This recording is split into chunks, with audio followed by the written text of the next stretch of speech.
I believe, this is my belief, that every gemstone has a personality.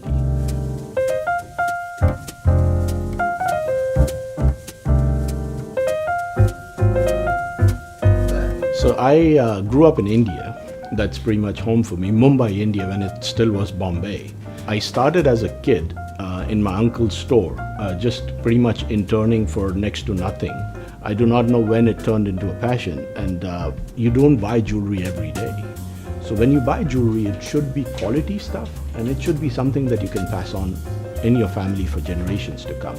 My very first store I opened up in 1997. Probably had inventory worth about $200 at that point of time. In 2009, we had those terror attacks in Mumbai, in one of the hotels that my store was in as well, the Oberoi Hotel. And I did not feel safe there anymore. So I moved my operation to Dubai because I thought that would be a safe place for me and my family, and I didn't want to take any risks. For the mines, I travel to the mines because you have to develop a relationship with the miner.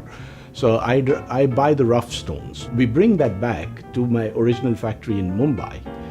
Now here the process begins of turning a stone into a gem. That's my absolute favorite part.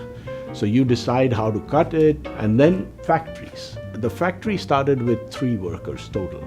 That's all I could afford. With God's grace, now we have 57 workers. Some of my workers are so skilled they'll turn around 4 stones or 5 stones in a day, but sometimes it could take about a month to cut 1 gemstone. I get customers from all walks of life.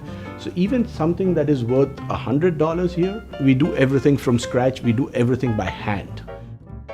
Peachtree City is still very, very new to me. I think the future is extremely promising here. And I already had friends that were pilots and flight attendants I had met in Mumbai, India, in Dubai, UAE, and some of those pilots have become lifelong friends for me. So when I was a teenager, I met one Delta pilot who walked into my uncle's store. And I was sitting and talking to him, and he talked about this place he lived in called Peachtree City. And to me, as a teenager, growing up in India, growing up poor, it was extremely fascinating. So I said to myself, if I'm capable one day, I would like to open a store in Peachtree City. It's extremely satisfying to have your name out there, to do what you love, and to be able to create something that brings happiness. For me, my passion turned into my business is something that I love doing. I think for me, that's one of God's greatest gifts to me.